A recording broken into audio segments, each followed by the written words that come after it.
بالله من الشيطان الرجيم بسم الله الرحمن الرحيم يا أيها الذين آمنوا إن تتقوا الله يجعل لكم فرقانا ويكفر عنكم سيئاتكم ويغفر لكم والله ذو الفضل العظيم وإذ يمكر بك الذين كفروا ليثبتك أو يقتلك أو يخرجك ويمكرون ويمكر الله والله خير الماكرين۔ اے ایمان لانے والو، اگر تم خدا ترسی اختیار کرو گے تو اللہ تمہارے لیے کسوٹی بہم پہنچا دے گا اور تمہاری برائیوں کو تم سے دور کرے گا اور تمہارے قصور معاف کرے گا۔ اللہ بڑا فضل فرمانے والا ہے۔ اور وہ وقت بھی یاد کرنے کے قابل ہے جبکہ منکرین حق تیرے خلاف تدبیریں سوچ رہے تھے کہ تجھے قید کر دیں یا قتل کر ڈالیں یا جلا وطن کر دیں۔ وہ اپنی چالیں چل رہے تھے اور اللہ اپنی تدبیر کر رہا تھا، اور سب سے بہترین تدبیر کرنے والا اللہ رب العزت ہے۔ بزرگان محترم، نوجوان دوستوں اور ساتھیوں،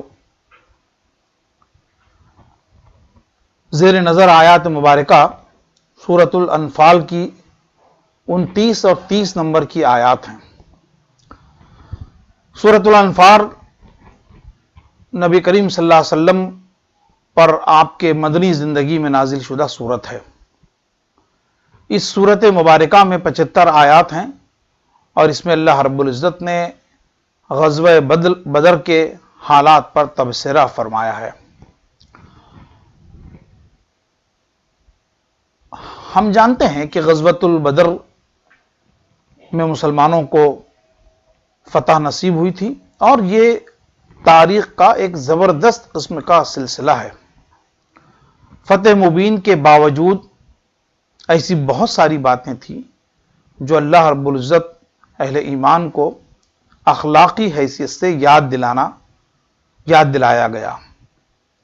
خود بہت ساری غلطیاں تھیں جن غلطیوں کو کی طرف متوجہ کرنا ضروری تھا، اور یہ بھی کہ جب غزوہ ختم ہو گیا تو مال غنیمت کے عنوان سے مسلمانوں کے درمیان کسی قدر نزاع پیدا ہو گیا، تو اسے بھی اس سورۃ المبارکہ میں ایڈریس کیا گیا ہے۔ یسألونک عن الانفال، شروعات ہی یہاں سے ہوتی ہے کہ لوگ تمہارے سے غنیمتوں کے بارے میں پوچھتے ہیں، تم کہو کہ قل الانفال للہ والرسول، کہ یہ اللہ اور اس کے رسول کے لیے ہے۔ اور جہاں ایک جانب مسلمانوں کو ان کی اخلاقی حیثیت یاد دلائی گئی، ان سے جو کچھ غلطیاں ہوئی ہیں اس کی طرف متوجہ کیا گیا، انہیں یہ کہا گیا کہ حق و باطل کی کشمکش میں وہ کبھی پیٹھ نہ دکھائیں۔ اور قرآن مجید کا ایک انداز ہے، اور وہ انداز یہ ہے کہ مخاطبین اس وقت کے لوگ ہوں، لیکن اس کے بعد آنے والے قیامت تک کے جتنے اہل ایمان ہوں گے، جتنے اللہ اور اس کے رسول کے لیے محنت کاوش اور کوشش کرنے والے، جد و جہد کرنے والے لوگ ہوں گے، ان سب سے اس کی مخاطبت ہے۔ تو اس میں آپ دیکھیں گے کہ اسی انداز کی مخاطبت یہاں بھی ہے، جیسے ارشاد فرمایا کہ یا ایھا الذین آمنوا اذا لقیتم الذین کفروا زحفا، یعنی جب ایمان والو، جب تمہارا کفار کے لشکر سے مقابلہ ہو تو تم پیٹھ نہ دکھاؤ۔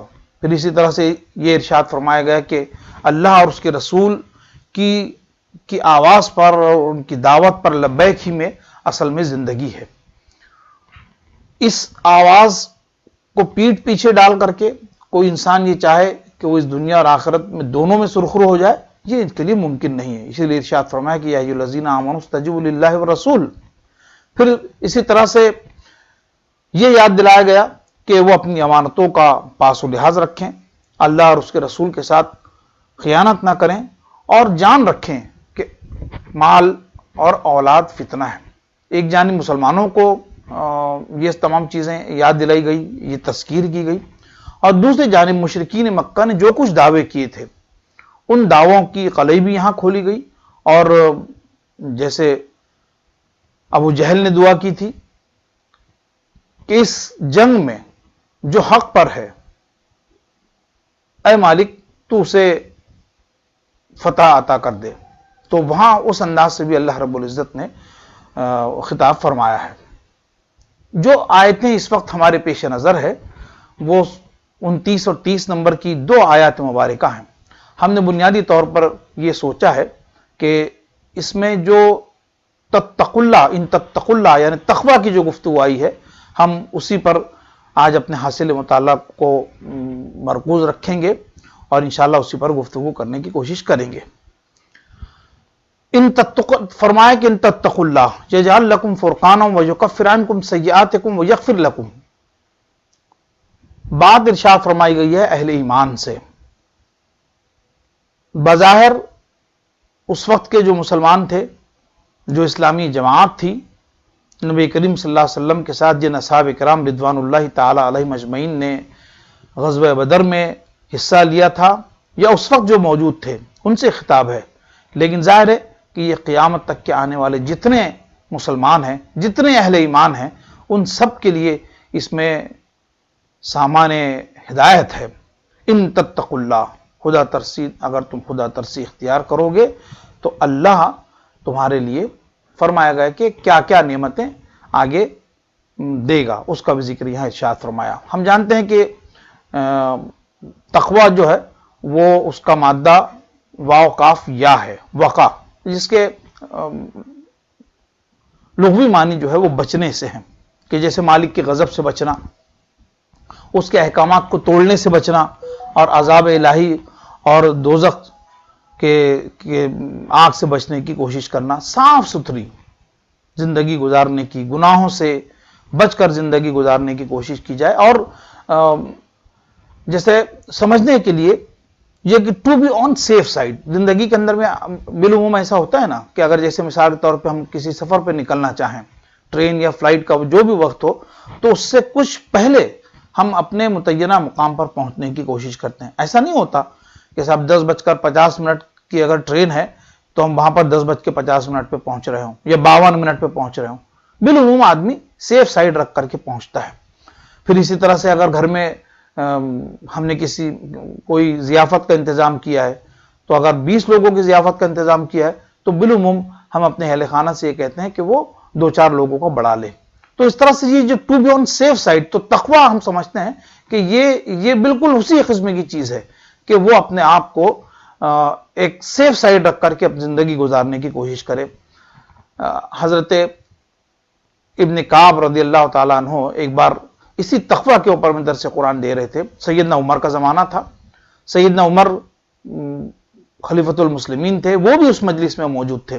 حضرت ابن کعب سے سیدنا عمر نے پوچھا کہ یا ابن کعب یہ بتائیں کہ کوئی مثال دے کر کے سمجھائیں کہ تقوی کیا ہے. بہت مشہور بات ہے یہ، اور اس میں بڑی چونکہ بہت آسان ہے اور سمجھنے کے لیے بہت اس کے اندر میں آسانی ہے. تو آپ نے ارشاد فرمایا کہ یا امیر المومنین کیا آپ کبھی کسی خاردار جھاڑی سے گزرے ہیں؟ تو کہا کہ ہاں بارہا. تو پوچھا کہ کس طرح سے آپ گزرتے ہیں؟ تو کہا کہ میں اپنے دامن کو، اپنے کپڑوں کو بہت سلیقے کے ساتھ میں سمیٹ لیتا ہوں اور دھیرے دھیرے قدم جماتے ہوئے میں خاردار جھاڑی کو پار کر لیتا ہوں، جنگل کو پار کر لیتا ہوں. تو حضرت ابن کعب نے کہا کہ بس یہی تقوی ہے کہ زندگی میں جو آلائشیں ہیں، جو زندگی کی چکا چوندی ہے اور جو بہت سارے مسائل ہیں، مصائب ہیں، ان تمام آلائشوں، چکا چوندی اور مصائب اور مسائل سے زندگی کو، اپنی زندگی کو بچاتے ہوئے، اپنے ایمان کو بچاتے ہوئے، اپنے سیرت و کردار کو بچاتے ہوئے زندگی کو گزار لے جانا، بس یہی تقوی ہے. ہم جانتے ہیں کہ اللہ رب العزت نے یہ جو ہمیں زندگی عطا فرمائی ہے تو یہ نفس، قلب، عقل اور روح، ان کا گویا ایک مادہ ہے. ان سب چیزوں سے مل کر کے اللہ رب العزت نے ہمیں بنایا ہے.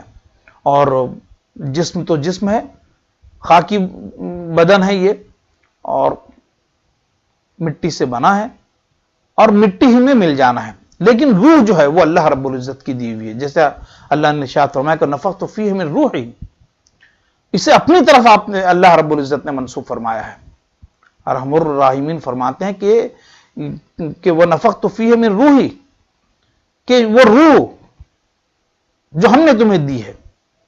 تقوی کے ایک معنی یہ بھی ہے کہ ہمارے مالک پروردگار نے روح جس کیفیت کے ساتھ، جتنی پاک، صاف، مطہر اور حسین و جمیل روح اللہ رب العزت نے ہمیں عطا فرمائی ہے. ظاہر ہے ہمارے مالک کی طرف سے جب کوئی چیز ملے گی تو وہ تو پاک صاف اور مطہر ہی ہوگی. تو تقویٰ یہ بھی ہے کہ ہم اس میں کوئی فیبریکیشن نہ کریں, اسے کسی طرح سے خراب نہ ہونے دیں, بلکہ جس حالت میں, جس کیفیت میں روح اللہ رب العزت نے ہمیں دی ہے, ہم جب اس کے پاس پہنچے تو اسی حالت میں کم از کم اسے ہم لوٹا دیں. بس یہی تقویٰ ہے. قرآن مجید کا وہ جو ارشاد ہے جس کو بالعموم ہم انتقال کے موقع پر پڑھا کرتے ہیں, انا للہ و انا الیہ راجعون, تو اصل میں مسئلہ یہ ہے کہ اس قرآن مجید کے اس فقرے کو ہم نے موت کے ساتھ جوڑ دیا. اگر اس فقرے کو ہم زندگی کے اوپر استعمال کرتے تو تقویٰ حاصل کرنا ہمارے لیے زیادہ آسان ہوتا. ہم تیرے ہی ہیں, تیرے ہی طرف ہم پلٹ کر کے آنے والے ہیں. تو اگر اسے ہم اپنی زندگی کے عنوان سے استعمال کرتے تو یہ ہماری زندگی کے لیے زیادہ بہتر ہوتا, زندگی سنور جاتی. بھائیو اور دوستو, صحیح بات یہ ہے کہ ہماری زندگی میں جو چیز مطلوب ہے, جو ہونی چاہیے, وہ اللہ کا خوف ہے, اس کی پرہیزگاری ہے, اس کا تقویٰ ہے, اس کی مرضیات کے مطابق زندگی گزارنے کا جذبہ اور کوشش. یہ ہماری زندگی کی معراج ہے. بہت پیاری حدیث ہے نبی کریم صلی اللہ علیہ وسلم کی, حضرت عبداللہ ابن عمر رضی اللہ تعالیٰ عنہ اس کے راوی ہے. آپ سے پوچھا گیا کہ ای الناس افضل, اے نبی صلی اللہ علیہ وسلم بتائیے کہ انسانوں میں افضل کون ہے. آپ نے جو بات ارشاد فرمائی بہت پیاری ہے, بہت دل لگتی ہے. فرمایا کہ کل مخموم القلب و صدوق اللسان. لوگوں نے پوچھا کہ قالوا صدوق اللسان نعرفوہ, اے نبی کریم صلی اللہ علیہ وسلم, اے سید الانبیاء, ہم صدوق اللسان یعنی یہ کہ سچا انسان, سچی زبان والا انسان, اسے تو ہم جانتے ہیں, لیکن فما مخموم القلب, لیکن یہ مخموم القلب کیا ہے؟ آپ نے ارشاد فرمایا هو التقی النقی لا اسم فیہ ولا بغی ولا غل ولا حسد. بہت پیاری بات ہے, بہت پیاری بات. آپ نے ارشاد فرمایا کہ مخموم القلب کا مطلب یہ ہے کہ ایسا قلب جو پاک اور صاف ہو, لا اسم فیہ ولا بغی, کوئی گناہ نہ جس نے کیا ہو, کوئی ظلم نہ ہو, ولا غل ولا حسد, اس میں ایک بات حد سے تجاوز نہ کیا ہو یہ بھی ہے, اس کے ساتھ جس سینے میں, جس قلب میں, جس دل میں کوئی کدورت اور کینہ اور حسد کا شائبہ نہ ہو, یہ ہے مخموم القلب. آپ سوچیے آپ کہ یہ کتنی غیر معمولی نعمت ہے. اللہ رب العزت جسے نصیب فرما دے تو وہ بڑا نصیبوں والا ہے. پوچھا گیا کہ اللہ رب العزت کہ اے نبی صلی اللہ علیہ وسلم تقویٰ کیا ہے؟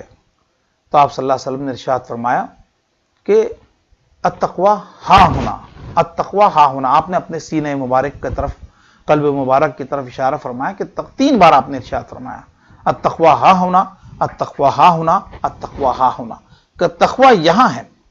گویا یہ انسان کی قلبی کیفیت کا نام ہے. اچھا, ایسا کبھی نہیں ہوگا کہ کسی کا قلب متقی ہو, پرہیزگار ہو, وہ اللہ کی طرف انابت والا ہو, اور اس کے اعمال سے اور اس کے افعال سے اس کا کوئی اظہار نہ ہوتا ہو, اس کی کوئی مظاہر اس کی زندگی پر نہ ہو, اس کی چلت پھرت پہ, اس کے اٹھک بیٹھک میں, اس کی زندگی کے شب و روز میں اس کا کوئی اظہار نہ ہو, یہ ممکن ہی نہیں ہے. تقویٰ اسی کا نام ہے کہ وہ اللہ سے ڈرے, قلبی طور پر ڈرے, اور اس کی زندگی میں اس کا اظہار ہو. اب یہ بہت اہم بات ہے کہ تقوی کی یہ صفت ہم کیسے پیدا کریں. اس لیے کہ زندگی کے جس حصے سے آج ہم لوگ گزر رہے ہیں اور جس ایرا سے گزر رہے ہیں خاص طور سے, اس ایرا میں اس بات کی بڑی ضرورت ہے کہ ہم اور گفتگو سے زیادہ یہ معلوم کرنے کی کوشش کریں کہ ہم اپنی زندگی میں تقویٰ کیسے لا سکتے ہیں, اللہ کا خوف اور اس کی پرہیزگاری ہم کیسے لا سکتے ہیں, اس کو دیکھنا ضروری ہے. پہلی بات تو یہ ہے کہ اللہ کی جو متعین کردہ حدود ہے اس کا ہم پاس و لحاظ کریں. جو حدود اللہ جن کو کہا جاتا ہے, ان حدود اللہ کا پاس و لحاظ کریں. پھر جو اوامر و نواہی ہے, وہ احکامات جو زندگی کو بسر کرنے کے لیے، زندگی کو خوبصورت بنانے کے لیے اور بہتر ہو سکتے ہیں، جن کا حکم دیا گیا ہے اس کی بجاوری کی جائے، اسے معلوم کیا جائے، اس پر عمل کرنے کی کوشش کی جائے، اور اسی طرح سے وہ کام جن سے روکا ہے اس سے روکنے کی کوشش کرے، چاہے ہمارا نفس کتنا ہی رزسٹ کرے، لیکن اپنے نفس کو گویا روک کر کے اس پر کنٹرول حاصل۔ تقوی کیا ہے؟ تقوی یہی ہے کہ آدمی سیلف کنٹرول حاصل کر لے اور اپنے نفس کو اپنے ہاتھ میں رکھے کہ کبھی ایسا نہ ہو کہ وہ ضمیر کے اوپر حاوی ہو جائے۔ تقوی اسی معنی تو کہا کہ اوامر و نواہی کی جو بجاوری ہے اسے کرنے کی کوشش ہم کو کرنی چاہیے، چاہے نفس پر اس کا کتنا ہی زور کیوں نہ ہو۔ پھر اسی طرح سے جو تعبدی کیفیت ہے، مطلب ہے کہ جو عبادات ہے وہ عبادات کے اندر میں عبادات کی کیفیت میں بڑھوتری ہو، اضافہ ہو، اللہ کی طرف انابت میں اضافہ ہو، جتنی عبادتیں کہی گئی ہیں ان عبادتوں میں خشوع اور خضوع کی بات ہو، اس کی اصل روح ہو۔ جیسے ہم جانتے ہیں کہ قربانی کے سلسلے میں بھی یہ بات اللہ رب العزت نے ارشاد فرمائی کہ لن ینال اللہ لحومها ولا دماؤها ولکن ینالہ التقوی منکم۔ جتنی عبادتیں ہیں اللہ رب العزت نے ہمیں عطا فرمائی ہے، جو پورا عبادتی نظام جو دیا ہے، اس پورے عبادتی نظام کا اصل مقصد یہ ہے کہ آدمی کا قلب وہ تقوی سے منور ہو جائے، مصفہ ہو جائے، پاک صاف ہو جائے، اور اس میں اپنے رب کی پرہیزگاری پیدا ہو جائے۔ تو کہا کہ لن ینال اللہ لحومها ولا دماؤها ولکن ینالہ التقوی منکم، کہ جو قربانی تم کرتے ہو اس جانور کا نہ گوشت پہنچتا ہے نہ خون پہنچتا ہے اللہ رب العزت کو، جو چیز پہنچتا ہے وہ تمہارا تقوی ہے۔ پھر اسی طرح سے آپ دیکھیے کہ روزہ ہے، ابھی بہت قریب ہے، رمضان المبارک ہم سے زیادہ دور نہیں ہے، تو رمضان کی یہ جو روزے ہیں اس کو متعین کرنے کا اصل جو غرض و غایت ہے وہ حصول تقوی ہے کہ آدمی متقی ہو جائے، اللہ سے ڈرنے والا ہو جائے۔ یا ایھا الذین آمنوا کتب علیکم الصیام کما کتب علی الذین من قبلکم لعلکم تتقون، کہ اے ایمان والو روزے تم پر فرض کیے گئے ہیں، اس سے پہلے تو اور بھی جو لوگ گزرے ہیں، جو قومیں گزری ہیں، جو ملتیں گزری ہیں، ان پر بھی فرض کیے گئے تھے، اور اس فرض کرنے کا اصل جو مقصد ہے وہ یہ کہ لعلکم تتقون، تاکہ تم میں تقوی کی صفت پیدا ہو جائے۔ تو یہ پورا جو عبادتی نظام اللہ رب العزت نے عطا کیا ہے، اس کا مقصد یہ ہے کہ ہمارا اللہ کے ساتھ تعلق بنے، اللہ کے خوف اور اس کا خشیت ہمارے دل میں آئے۔ ارشاد فرمایا کہ یا ایھا الناس اعبدوا ربکم الذی خلقکم والذین من قبلکم لعلکم تتقون۔ تو پوری عبادتی نظام، یعنی کہا کہ عبادت اختیار کرو جس نے تمہیں پیدا کیا، تمہیں بھی پیدا کیا، اور اس سے پہلے جو لوگ گزرے ہیں انہیں بھی اللہ رب العزت نے پیدا کیا، اور اس کا مقصد یہ ہے اس عبادت کا کہ تاکہ تم میں تقوی کی صفت پیدا ہو۔ بھائیوں، اس پہلو سے ہمیں اپنی زندگی کا بہرحال جائزہ لینے کی ضرورت ہے، اس لیے کہ ہم اس بات کو جانتے ہیں کہ رب تبارک و تعالی نے یہ جو زندگی عطا فرمائی ہے، 4 دن کی جو زندگی ہے، اس زندگی کو اس پہلو سے تو ہم کہہ سکتے ہیں کہ صاحب اللہ رب العزت کی نظر میں اس کی اہمیت پرے کہاں سے زیادہ بھی نہیں ہے، لیکن ہمارے لیے اس میں یہ ہمارے لیے بہت اہم ہے، اس لیے کہ یہ آخرت کی کھیتی ہے۔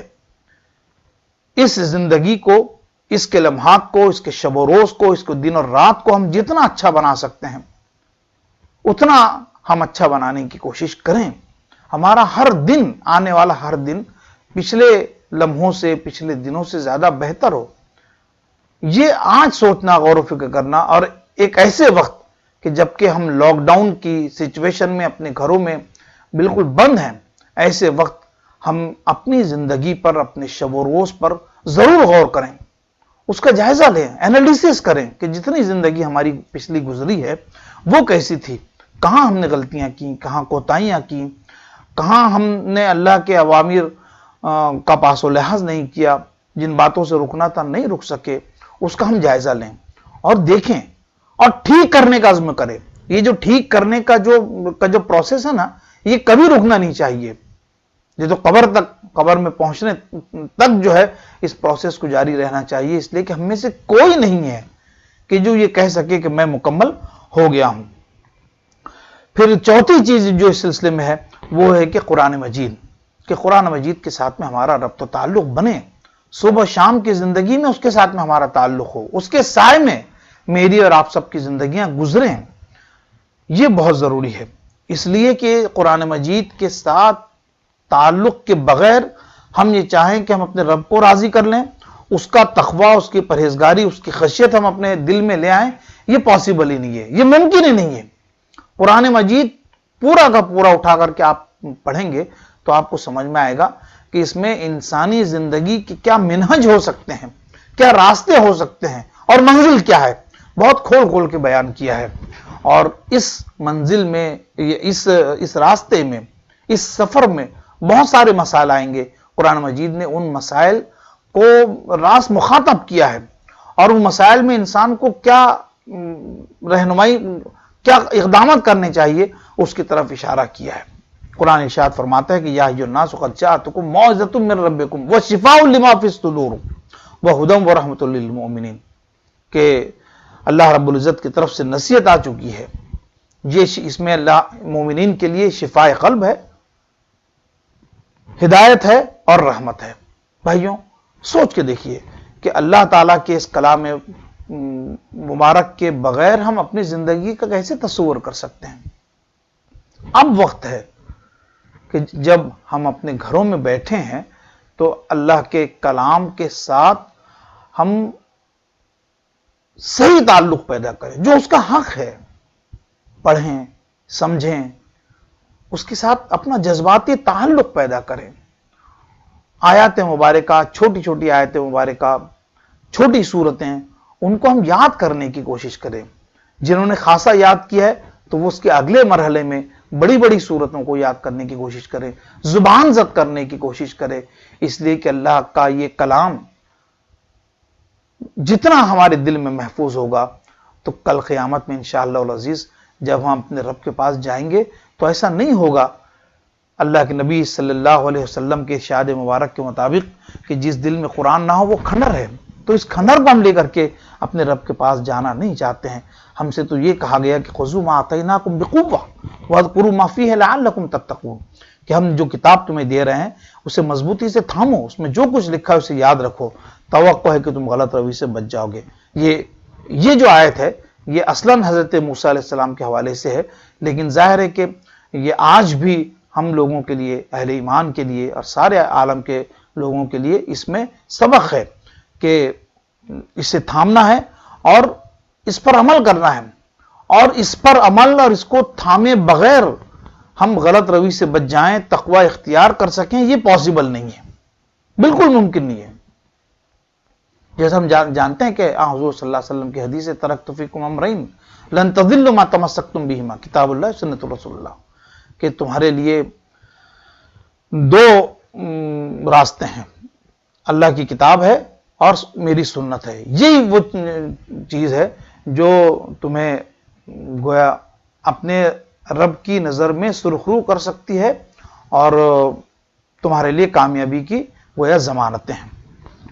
ارشاد فرمایا پانچویں بات کہ یا ایھا الذین آمنوا اتقوا اللہ کونوا مع الصادقین، تقوی کے حصول کے اندر میں سچوں کا ساتھ یہ بہت ضروری چیز ہے۔ معیت، اچھے لوگوں کے ساتھ رہنا، اٹھنا بیٹھنا، ان کے ساتھ وقت گزارنا، سچوں کے ساتھ رہنا، اس کی بڑی بڑی تفصیل ہے۔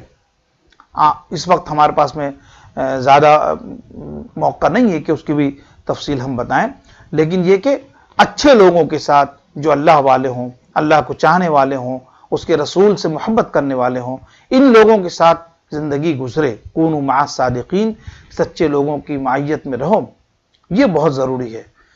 تو پوری تعبدی نظام جس میں نماز، روزہ، حج، زکوٰۃ کا بھی آپ دیکھیے، انفاق کا جو نظم ہے، اللہ تعالیٰ عام طور پر نماز کے ذکر کے ساتھ میں اس نے انفاق کا ذکر کیا ہے، تو انفاق کے بغیر بھی ہم اپنے رب سے قریب نہیں ہو سکتے ہیں، اس کے خوف و خشیت کو ہم اپنے اندر پیدا نہیں کر سکتے ہیں۔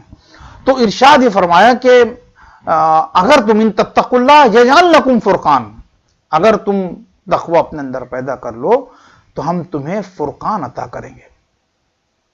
تفسیر ابن کثیر میں جو ترجمہ ہے وہ امر فارغ ہے. بہت غیر معمولی چیز ہے. مولانا مودودی علیہ الرحمہ نے اس کا ترجمہ کسوٹی کیا ہے کہ اگر تم تقوی اختیار کرو تو ہم تمہیں کسوٹی بہم پہنچا دیں گے. کسوٹی یعنی کیا؟ انسانی زندگی جن مسائل اور پریشانیوں میں گھری ہوتی ہے عام طور پر، اور خاص طور سے یہ جو 21 سینچری ہے اس میں تو بہت مسائل ہیں. کئی بار قرآن مجید کو مطالعہ کرنے پر یوں محسوس ہوتا ہے کہ شاید یہ رب تبارک و تعالیٰ کی یہ کتاب ہمارے ایسے لوگوں کے لیے، مطلب ہے کہ 21 سینچری میں جو لوگ رہ رہے ہیں ان کے لیے ہی ہے. تو کہا کہ ہم تمہیں کسوٹی بہم پہنچا دیں گے. اکثر ایسا ہوتا ہے کہ زندگی گزارنے میں کئی بار فیصلے لینے ہوتے ہیں، ڈیسیجن میکنگ کے مسئلے آتے ہیں، اور دو راستے ہوتے ہیں. ان دو راستوں میں بھی ہم خیر کئی بار نہیں سمجھ پاتے ہیں. ہمارا عقل جو ہے، ہماری عقل وہ ساتھ نہیں دیتی ہے.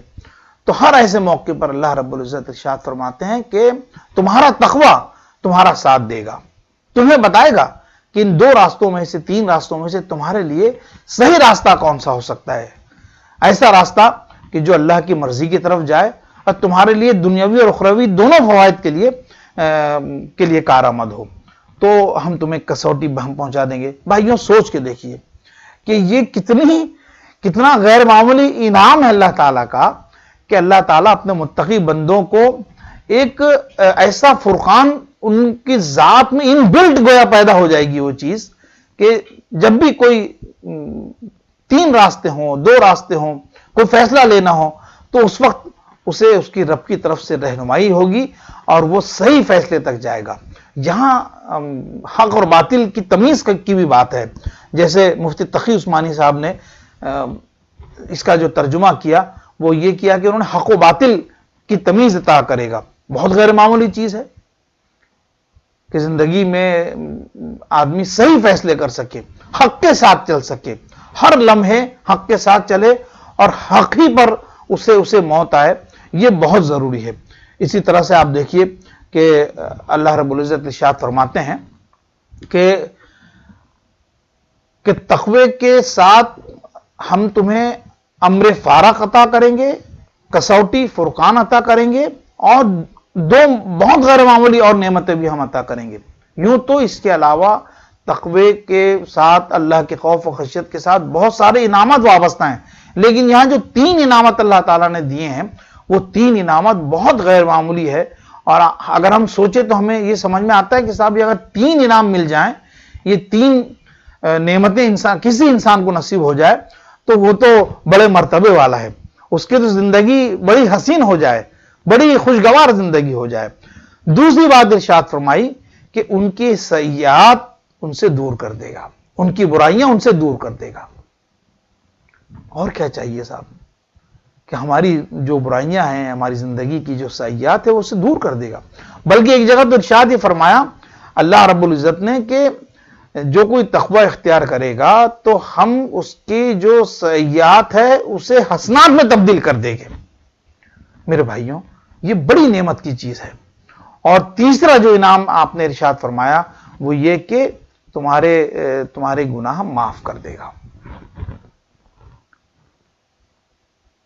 اس تفصیل کے ساتھ انسانی ذہن یہ سمجھتا ہے کہ صاحب اگر یہ تین غیر معمولی نعمتیں مل جائیں تو اسے پھر اور کیا چاہیے. لیکن ظاہر ہے کہ اس کے لیے ہمیں انابت اللہ کے ساتھ کام لینا ہوگا. اوامر و نواہی سے کا جو پاس و لحاظ ہے، حدود اللہ کا جو پاس و لحاظ ہے وہ کرنا ہوگا، اور اپنی زندگی کو معطر زندگی بنانا بہت ضروری ہے.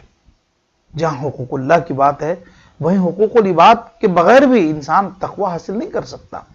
اس کی تعبدی کیفیت، اس کی عبادتیں، اس کی نماز، اس کے روزے بہت اچھے ہوں، لیکن بندوں کے حقوق کے سلسلے میں وہ کمزور ہو تو ظاہر ہے کہ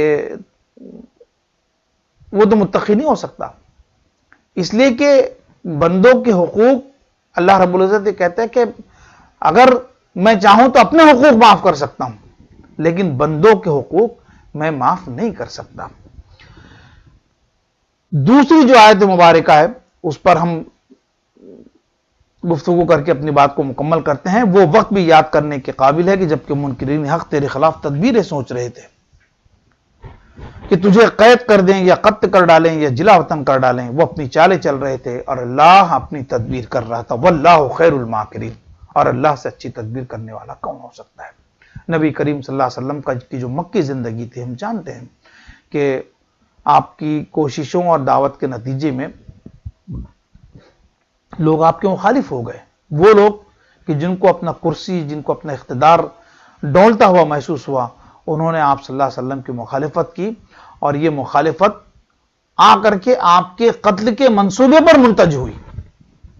انہوں نے بالآخر یہ فیصلہ کیا کہ اب ہمیں سوچنا چاہیے، تو دارالندوہ میں نشست ہوئی، اور اس نشست میں جتنے کفاران قریش کے سردار تھے وہ سب کے سب جمع ہوئے، اور وہاں غور و فکر شروع ہوا، مشورہ ہوا۔ اس مشورے میں 3 تجویزیں آئیں۔ پہلی تجویز تو یہ کہ کیوں نہ انہیں ہم جو ہے قید کر دیں، اس لیے کہ اگر قید کر دیں گے تو ان کی جو دعوت ہے وہ دعوت بھی قید ہو جائے گی۔ لوگوں نے کہا کہ نہیں، یہ تو ممکن نہیں ہے، اس لیے کہ اگر ان کو قید کر دیں گے تو اس سے بات نہیں بنے گی، ان کے جو حوارین ہیں وہ باہر موجود ہوں گے اور یہ اپنا کام کرتے رہیں گے، اور پھر جب قوت حاصل کریں گے تو انہیں قید سے چھڑا لے جائیں گے۔ دوسری تجویز یہ آئی کہ صاحب انہیں جلا وطن کر دیں، تو اس تجویز کے رد کے سلسلے میں بھی یہ آئی کہ جلا وطن کرنے سے کیا ہوگا، ہم یہ سمجھے کہ مسئلہ ختم ہو گیا، تو یہ پاسبل نہیں ہے، اس لیے کہ یہ جہاں جائیں گے تو اللہ ان کی زبان کے اندر وہ تاثیر ہے کہ یہ اپنے کلام سے، اپنی گفتگو سے لوگوں کے دل موہ لیتے ہیں، تو یہ وہاں پہنچ کر کے قوت حاصل کریں گے اور ہم پر پھر حملہ کر کے ہمیں تہ تہ کریں گے۔ پھر اس بات پر اتفاق ہوا ابو جہل کی تجویز پر کہ کیوں نہ یہ کریں کہ ہم یکبارگی جتنے قبیلے ہیں وہ تمام کے تمام قبیلوں کا ایک ایک جوان، مضبوط کڑیل جوان جمع کیے جائیں، اور وہ سب مل کر کے یکبارگی اللہ کے نبی صلی اللہ علیہ وسلم پر حملہ کریں اور انہیں قتل کر ڈالیں۔ اس طرح سے اتنے سارے قبیلوں کے ساتھ میں خون بہا لینا، اس زمانے میں خون بہا لیا جاتا تھا، تو خون بہا لینا آسان نہیں ہوگا، اور اس طرح سے ہم ایک نعوذ باللہ من ذالک فتنے سے بچ جائیں گے۔ یہ فیصلہ ہوا، لیکن اللہ رب العزت نے جبرائیل امین کے ذریعے سے یہ خبر اپنے محبوب تک پہنچا دی۔ حضور صلی اللہ علیہ وسلم جس رات یہ ہونا تھا، اس رات سیدنا علی کو اپنے بستر پر آپ نے سلا دیا، اور آپ ان کی آنکھوں میں دھول جھونک کر کے آپ نکل پڑے۔ اسی بات کی طرف یہاں اشارہ کیا گیا۔ لیکن سوچئے کہ گفتگو غزوہ بدر کے اوپر میں ہو رہی ہے، اور وہ وقت ہے نزول کا بھی وہی وقت ہے ان آیت کے نزول کا، اور بات ہو رہی ہے پچھلی مکی زندگی کی۔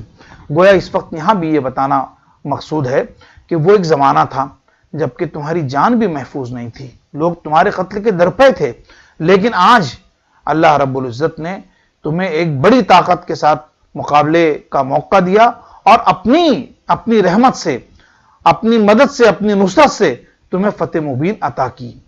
تو یہ فتح جو تمہیں نصیب ہوئی ہے، تم یہ نہ سمجھو کہ یہ فتح تمہاری اپنی کاوش ہے، تمہارے اپنے زور بازو کا نتیجہ ہے، بلکہ یہ جو فتح نصیب ہوئی ہے، یہ فتح اصل میں اللہ رب العزت کی نصرت اور اس کی مدد کے بغیر ممکن ہی نہیں تھی۔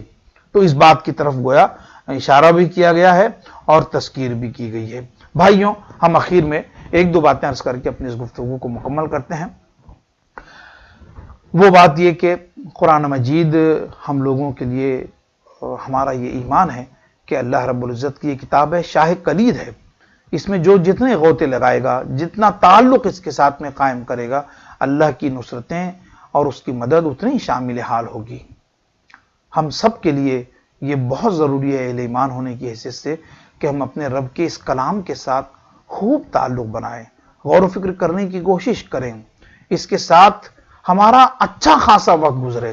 اب تو جو وقت ہے وہ لاک ڈاؤن کا وقت ہے، لیکن اس کے بعد بھی جب اللہ رب العزت ہمیں موقع دے تو ہم اپنے روٹین لائف میں بہت خاصا وقت، صبح و شام کا وقت، ہم اس کلام مجید کے مطالعے کے لیے، تلاوت کے لیے، زبان زد کرنے کے لیے، اس میں غور و فکر کرنے کے لیے ہم لگائیں۔ یہی ہمارے لیے کامیابی کامرانی کا راستہ ہے، اس کے علاوہ کوئی راستہ نہیں ہے۔ اللہ رب العزت ہم سب کے لیے آسانیاں پیدا کرے، ہمیں متقی اور پرہیزگار بنا دے، تیرے دین کا سپاہی بنا دے، تیرے دین کا مجاہد بنا دے، تیرے دین کی نصرت کے لیے تیرے نبی پاک صلی اللہ علیہ وسلم کے کلمے کو آگے بڑھانے کی جو کوشش ہم کر سکتے ہیں اس میں کامیابی، کامرانی اور نصرت عطا فرما۔ ربنا تقبل منا انک انت السمیع العلیم، وآخر دعوانا ان الحمد للہ رب العالمین۔